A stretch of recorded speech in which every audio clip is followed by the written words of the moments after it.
Awesome.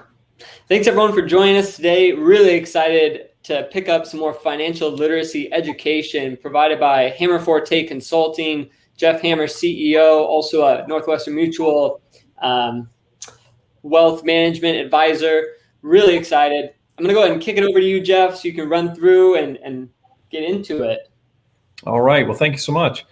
Yeah. So Casey, as we've been taking a look at some of the different aspects here, we really want to focus on that element of how do you build that investing discipline? And so as we take a look at that, there's going to be a couple of key factors that are in there. Obviously, there's a lot of conversation around, should folks get into crypto? Should they get into NFT? Should they get into a wide range of different types of investments? And the question is, it depends. It depends on your risk tolerance. In the nature of the work we do with the other hat that we wear, Craig and I do a lot of work with folks who say they want to invest. And that is a very different answer for different folks. Some folks say they want to feel the lump under the mattress and know their money's safe. They're very conservative. There are other folks who are the sort of the Elon Musk types who say, if there's land on the moon, I want to try to buy it. Very aggressive. A lot of folks somewhere in between. But it also matters what your time horizon. And so we're going to dive into that some more and say, is it short-term, mid-term, long-term, and how does that impact your decision making? Because this is very much like doing personal training. As you think about it, it's something that needs to be tailored to you. Not everybody is going to a personal trainer to build muscle mass. They may be working to build endurance. They may be working to lose weight, any number of other reasons. And so the same way, we want to make sure that these things match your timeline and your risk tolerance. Similarly as well, with those different time horizons, some of the investment strategies that folks may be looking at are going to be very different based on if it's something short term, say in the next couple of years, something that's longer term, 5, 10 years and beyond, or in between. And so when we see those different time horizons, part of what we're really looking at is, seeing in sort of this middle box here, for example, how many years is it going to be until your money's invested, is needed to be pulled out of those investments. And so that's going to be part of it. Sometimes folks are looking at it as a very transactional account, and we would typically recommend that you kind of use more of a traditional savings or checking kind of account for that. Obviously, there are folks that are doing some day trading, but that is something that can introduce a different level of risk because you have to be right at least twice. You have to be right getting in at the right time, and you have to be right getting out at the right time. Whereas with a longer time horizon, you can hedge your bet a bit more because there are going to be certain trends and patterns that emerge over time, and long-term rates of return can tend to work to your advantage. But again, the other thing is this risk tolerance pattern. How much risk are you going to be comfortable with? And sometimes there are some things there where a lot of times folks will say, folks that are younger tend to be more aggressive investors. And we do see that is, a predominant theme, but it is definitely not the uniform theme. There are plenty of folks that we've talked to that are in their early 20s who have a very conservative mindset, and they don't want to lose much, if any. And that should factor into their planning. But the other piece is also going to be this withdrawal time frame that you see there as well. And as we look at that withdrawal time frame, some of the key things we're looking at there is it something you're going to take out all at once? So say, for example, for a car purchase, in that particular case, that's going to impact the type of investing decision that you make. Or is it something where, we've seen, for example, especially with folks now having earned income under the new name, image, likeness rules, setting up Roth IRAs, or even, quite frankly, their own retirement account for their business, because you now have that capacity to do that. You could set up your own 401k or SEP or simple IRA that can be a retirement plan. A lot of different things there that factor into that. And that's why, as we look at that, we want to make sure that when folks are thinking about an investment strategy, that they're not just following a trend or following a general theme, because it really needs to fit you, just like trying to run in a size 8 pair of shoes if you have a size 12 foot. It's just not the right fit. And one of the things we'll do as well toward the end is we're going to touch on this idea of the rule of 72 and kind of walk through how that works, because that's something that is going to be, if you remember nothing else from many of the conversations we have, this understanding of how interest rates work is going to be critical to how you proceed through life. It's one of those two things you absolutely must know as you go through and think about your finances. So we'll talk about that in a second. But I think as well, part of what we're seeing there is really this idea of asset allocation. And I think if you look at that, the idea there is, you're going to see a lot of different coaches, for example, that you may have with a particular team. You see a lot of the position coaches, for example, in football. And as we see those kinds of scenarios, that is the exact same strategy when you think about investing from an asset allocation perspective. Some of what we see there is there's a lot of different asset types that are out there. You may be investing in US stocks.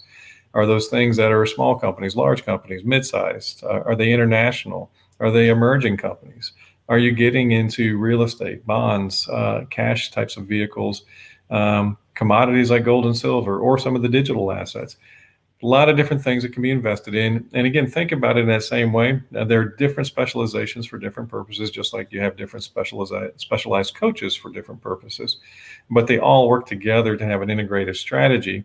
And by having that integration, that tends to diversify a lot of risk away, so that, kind of as your grandma may have said, don't put all the eggs in one basket.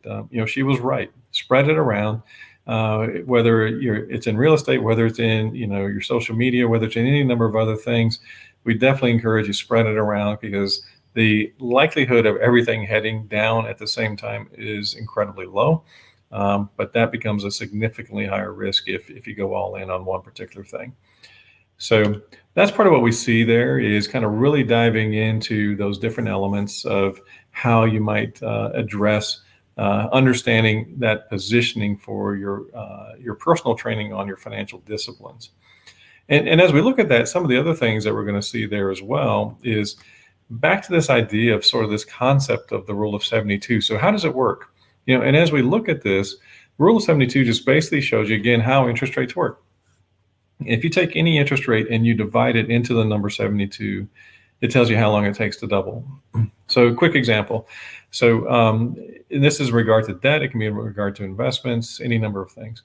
But a few years back, my son just turned 18 years old, and he was given the opportunity to buy a motorcycle for about $3,000. And he came home and said, "Great news, they're going to allow me to buy it at 24% interest. And I can finance it over 6 years." And we went through this exact exercise of saying, okay, if we take the number 72 and we divide it by that 24% interest rate, in that particular case, it was going to take 3 years to double. Well, what did that mean? What it meant was every 3 years, he was going to buy that motorcycle again because of the high interest rate. So he was going to pay $3,000 initially just to buy it, another $3,000 for the first 3 years of interest, and then another $3,000 for the second 3 years of interest. He was going to buy that motorcycle 3 times over. And so as we talked through that, to his credit, he said, "Hey, look, I think I'm just going to save the money." And he went and bought it outright himself, and saved himself about $6,000 on the interest. Well, the same thing is true in regard to some of the investments that you might look at. So let's say hypothetically you had a certificate of deposit earning 6% interest. Not very likely right now, but in that particular case, whether it's a certificate of deposit or whether it's stocks, bonds, or mutual funds, again, we take that 6% interest rate, you divide it into 72. And what that tells you is basically about every 12 years, your money's going to double. So if that's the case, now that gives you a sense to say, okay, if we put 1,000 in, and again, back to that question of what is your timeline? Well, let's say we had 24 years before we needed to access the funds. Well, in that case, we have time for that to double twice. First time 1,000 goes in, it becomes 2,000. Second time it goes in, 2,000 becomes 4,000. That's the power of that. And I think, again, just sort of one other example that I'd encourage you to kind of work through. If you see this particular example of Brandon, he's investing 2,000 in the stock market. His return's 11%. Again, walking through that math, at an 11% rate of return, basically every 6.5 years, his money's going to double. And so that's a scenario that we would look at is, again, the 2,000 in 6.5 years would be worth about 4. Another 6.5 years could be worth about 8. Similarly as well, we've kind of talked through this example of, what it would look like as you take a look at your own credit card interest rates that you may have and seeing, what their interest rates are on those. I'd encourage you to go through that same exercise and divide that into that number 72 and see how long it's going to take for your credit card debt to double if there's not some extra payments applied to them. So again, this whole piece of understanding how interest rates work is going to be absolutely critical to almost any financial decision you make throughout the rest of your life. So it's definitely worthwhile to spend some time on that. So with that, Casey, didn't know if you had any particular questions that you wanted to chime in on here as well. No, I thought that was fantastic. I had no idea about the rule of 72, but I'm definitely going to put that on my own tool belt. Okay, fantastic, fantastic. Well, excellent. Well, we'll switch over here as well to the next one. So give me one moment here. Craig, Great. any other additional thoughts there? No, I think you said it all there. Okay. All right. And actually, sorry, this is one of the pieces I think we were going to tie into this as well. So my apologies. I think I'd mapped this to the other one. But yeah, Casey, we'll kind of pick up on this one as well in regard to that investor profile. And so in regard to this, one of the things we'll also take a look at in regard to understanding what your relationship is from an investing perspective. Part of what we understand is, understanding this asset allocation component. So as we talked about earlier, there are folks who are going to take on some aspects of it being more conservative, more moderate, or more aggressive. And that's really taking a look at, as we see the word equities, that's really referring to things in the stock market types of scenarios. It can also be things such as your crypto, your digital currencies, and things like that. These dark blue things you're seeing as a fixed income component. And that's going to be part of what we would look at there as well. To say if someone's more conservative, they're probably going to have more in this fixed income. It tends to be less volatile. That does not mean is risk-free in any way, shape, or form, but it tends to be less volatile and bounce around less. So as we look at that, one of the things that you'll also have available to you is this whole aspect of a personal investment profile. And again, this is going to be tailored. If Craig takes this, Casey, if you take this, if Katie and I take it, we're all likely to come up with very different answers, and that's perfectly okay.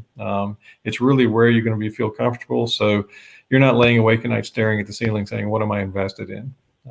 And so it goes to these kinds of questions of what's your goal for the assets? How long before you're going to need them?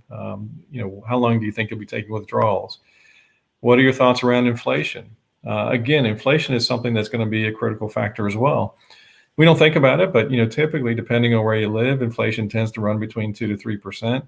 The numbers that were out earlier today for the month of June, I believe it was, inflation was running at 5.4%. Using that same rule of 72, again, it's a very applicable baseline. If we maintained a 5% inflation, basically every 14 years, the cost of living is doubling. Now, if you think about that, that has a lot of implications. If you're paying $3 a gallon for gas right now, if we stay at 5% inflation, you should be expecting to pay $6 a gallon within a matter of about 14 years. It carries over into a lot of other things, but this is why inflation matters. And so we want to make sure that as folks are thinking about their investing, they're factoring that into the equation of saying, I've got to have at least part of my assets earning more than inflation and not necessarily just sitting in a savings account where it may not be keeping pace. Again, we're always going to say keep money in a savings account. There's real value in that, especially for liquidity. If you need the money in 10 minutes, you can get it. But we've also seen plenty of circumstances where folks may have too much in savings and it's actually losing ground every year because it's not keeping pace with that, in this example, that 5% inflation we were talking about. But we also take a look and understand, a lot of folks will think about, what is that target rate of return? And in this case, you'll see examples running from 5 to 7.5%. But we also want folks to understand these things can be volatile. In this one example, a portfolio might go down 7%. On the other extreme, it might go down a third to almost half as we take a look at that. And folks really need to start thinking about that and saying, okay, if I had $1,000, would I be concerned if my $1,000 became worth $530 instead? That might not be the right decision for them. So understanding that kind of sensitivity to that. We also touch on things such as the volatility. What other assets might be in place? What kind of income are you having?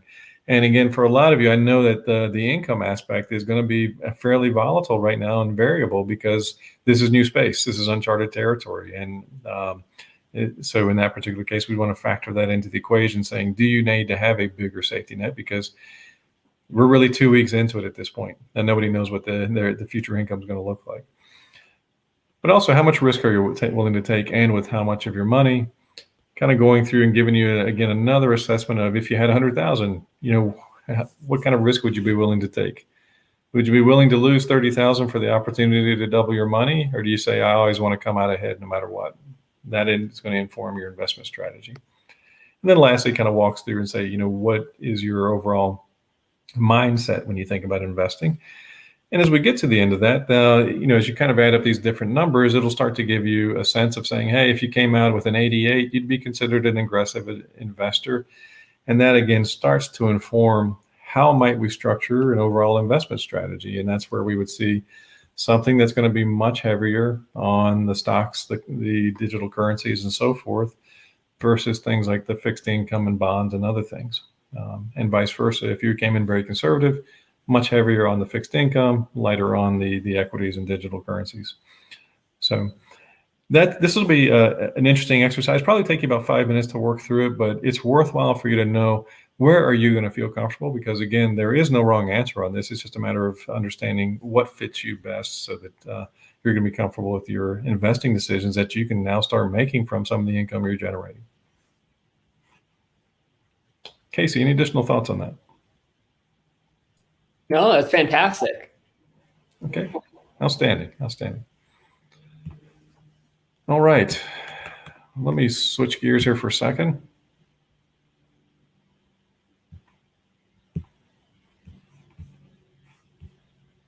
Okay.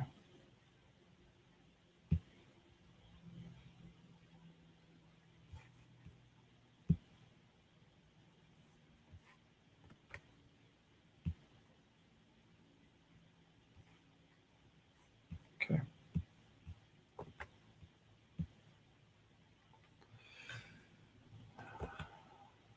All right. Should be ready to go here. All right. Well, Casey, again, thank you for the opportunity to share some more information. And as we've kind of worked through some of the different aspects of strength training and the personal training, we're now thinking about your financial training from an endurance perspective. Again, in the same way as you think about, whether you're a short distance runner, mid, long distance, there's all these kinds of elements in most sports where you have those bursts that are needed and some of those long-term endurance capabilities that are there as well. And so the same thing is very true with your financials. As we've continued to stress and encourage is, from an endurance training perspective, there's going to be a real value in how you build up the savings over time. You really want to have it available to cover those surprise expenses, or also to have that cushion. Every so often you're going to need the new tires for the car, or it's time to fly home, for example, and you want to be able to have those kinds of funds available. And building that saving strategy of setting aside, typically we recommend that you think about targeting 20% of your income to be set aside for savings. That is something that can give you a really nice safety net no matter what happens. Even if you can't do 20% just yet, starting somewhere, if it's 1 or 2% and building over time, keep adding to it every so often. And that's something where, again, you'll have a nice safety net, because you are going to have surprises that come up in life. Some fun, some that are going to be a little more uncomfortable, and you want to have that in place. But the other thing as well is when we start to think about endurance training, there is tremendous power with your time horizon. And, it's worthwhile to start thinking about not just, what might be, the deal that could be signed this next month or two with the rule changes, but also where do you want to be 5 years, 10 years, 20 years from now? Some of the folks that we've seen, for example, that are off to a very fast start with some of their initial deal making under the name, image, likeness rules, started in high school. I saw one young man who had started back when he was in high school selling his brand of T-shirt merchandise and had to suspend that for a while he's in college. Now able to resume that. But he had a vision for where he wanted to be and saying, hey, look, college is a fantastic opportunity to continue my sport, represent a school, but also I want to be well positioned on the other side of this. I think the same thing as well. Some of you may already have families. Some of you may be looking at, what that next career is going to be. What are the charitable causes you want to support? Again, we've been having some great conversations with folks who want to help leverage their name, image, and likeness to pay it forward to different nonprofits. Whether it's been some of the conversations we're having with folks around foster care or helping with medical relief. There's a wide range of different things that you can now capitalize on with that vision of how would you like to make your difference, because you do have a sphere of influence. Whether you're the Zion Williamson who has that capability of saying, look, I've got an international footprint, or whether you're the local hometown hero, you have a footprint, you have a sphere of influence. How do you want to use that? And I think as well, are there going to be other questions there, such as, are there things that you want to help your family with? We've seen plenty of folks who have given back to family, but also kind of understanding what do you want to be able to enable for your life, things such as your free time expenses. So by taking the time to paint out that short-term, mid-term, long-term vision, that can really start to then inform what is your overall saving and investment strategy going to be. As we talked about, that endurance training, it really is that emergency fund, having that in place gives you that cushion of saying, hey, look, I don't have to wonder if this is going to be another month full of ramen noodles or sneaking food out of the cafeteria. It's a matter of saying, hey, look, stuff's going to happen. We've got some funds in reserve. We'll be all right. Similarly, as well, as we start to think about that, it's also worthwhile to think about that aspect of even now, thinking about what is that distribution strategy going to look like. And it can be very different for different types of assets. And the reason we spend time on thinking not only about the accumulation side of things, which we've talked about in some prior conversations, but it really is also looking at what is the distribution side. In the same way, when folks think about climbing Mount Everest, for example, they spend an awful lot of time saying, how are we going to get to the top? And many of you, that's kind of the approach that as you've been looking at it with your sports careers, you've been continuing to excel, continuing to build that mastery and pouring in a tremendous amount of discipline and hours to get to where you are now. And there may be even some next levels beyond. But back to the Mount Everest analogy, part of what we see there as well is about 80% of the accidents happen on the way down because everybody spent so much time getting to the top and not planning about the descent. And the reality may be whether that is a transition into a more traditional full-time career, whether it's something there's a pro sports career ahead, or if there's just other things ahead for you, we really want to think about what is that distribution strategy going to look like. And so some of the things we tend to see that can have a shorter term focus, not always, but for example, stocks, there are traditional folks who are doing what we would call day trading, where they are flipping it fairly often and doing options trading as well. Crypto, some folks are kind of banking on it for the long haul. Other folks are using it as a bit more of a transactional pool of funds. And then mutual funds can be, again, short-term or longer-term. But again, some folks are using them and say, hey, look, the reality of any of these three buckets of assets is that I could buy them today. I could sell them later on today or tomorrow if need be. Now, other things that we might look at is on the endurance side of things, some of the types of assets that tend to be more midterm in nature. They are really not the kind of thing you can buy today and necessarily transact tomorrow. So things such as bonds, typically when someone is getting a bond, that is something that has a time frame on it where you're saying, I'll give someone $1,000 today and they'll promise to give me $2,000 5-10 years from now. CD is similar kind of a mindset of, hey, we're going to put some money in for a certificate of deposit is what it's called at a local bank.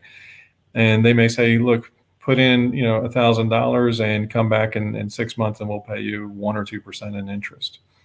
NFTs, those can be transacted fairly quickly, but by and large, we're seeing at least early trends over the last few months. A decent number of folks are buying them to hold them because they're looking for long-term accumulation value on that. And then again, business income, by and large, there is a lead time on that. So even if it is sort of the selling of the t-shirt types of examples, there's a lead time of getting t-shirts, manufactured, designed, and then turned around and sold, and then getting paid on that. So there's some lead time on that.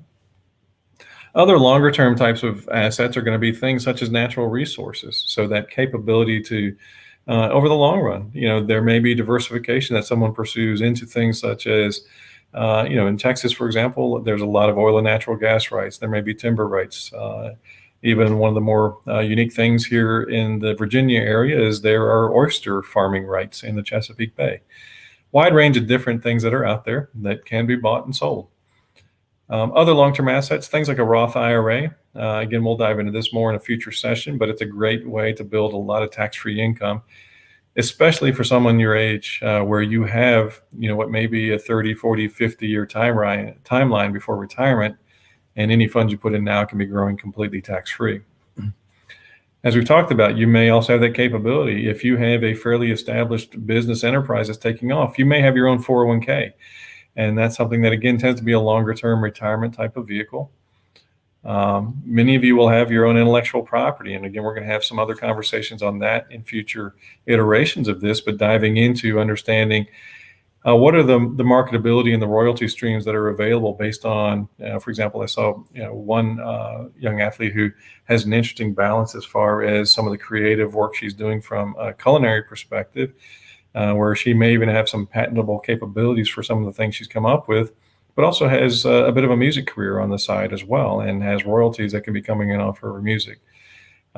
Different things like that. You may be expanding into real estate at some point. And then there are also things such as trust that can be set up. And basically a trust is just a legal vehicle that allows you to put some assets in it so that they can be protected from a lot of different attachments from folks who may say, look, I'd like to try to sue you. And that, again, is something that we'll be diving more into of how do you protect yourselves in some future conversations. But again, those assets that are put in trust, they can be spinning off income as well to you or to people or causes you care about. So a lot of different factors to look at there. And again, this is why we strongly encourage, having a conversation, with someone that can serve as a financial advisor to you, folks like Craig and others, where we have that capability of saying, here's how you can continue to make sure you have a balanced strategy, because you're going to have a need of some short-term assets, some midterm and some long-term ones. And it really depends on your unique goals, your unique objectives, your timeline, and how much risk you're willing to take.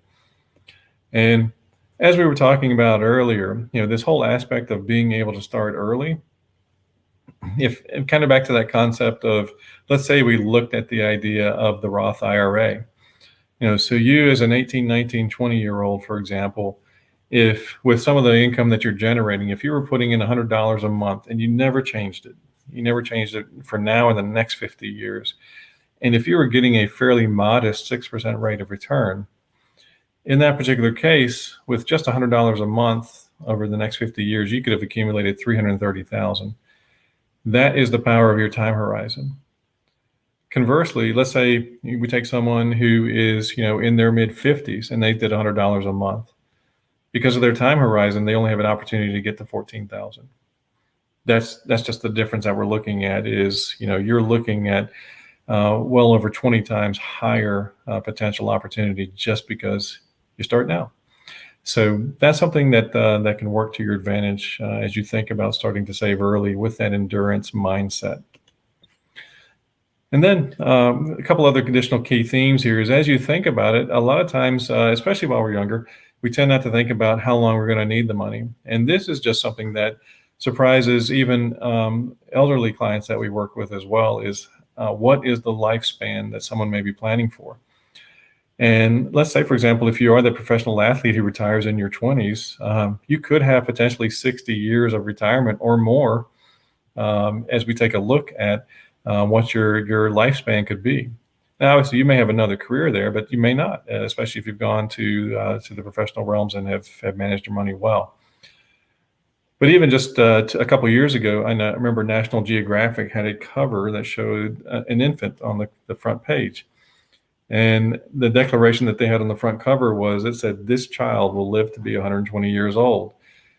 We really have to take a hard look at that and say, your chances as a healthy young individual of reaching the age of 100 is quite sizable. And so we want to make sure that as you're thinking about that, you really are thinking about an 80-year or longer time horizon of how long can you make the money last. So again, back to endurance training. It's all about the marathon. So Casey, other thoughts, other questions? No, I think that was fantastic. Thank you so much, Jeff. Today has been a great learning opportunity for athletes, and we're excited to take this, chop it down, pull the best parts. I know the rule of 72 is definitely going to be in there. And a lot of these buckets that you talked about with long-term planning, I think are great additions. Thank you so much for the time today, Jeff. We're really excited for all of the financial literacy content and the future presentations like you talked about. Anything else that you want to add before we close out the session? No, but I think as well, we're looking forward to continue to see how some of the initial deals are being made. I know it's been an exciting first couple of weeks. And Casey, I know as we talked about a little earlier, maybe in the next couple of weeks, having some conversations around where we're seeing the folks that are executing it well as where there may be a few missteps that you may want to be mindful of so that you can avoid them. So looking forward to that conversation as well to make sure you guys are off to a fantastic fast start. And we look forward to continuing the conversation. Absolutely. I think that conversation is going to help a lot of people. Excited for it. Fantastic.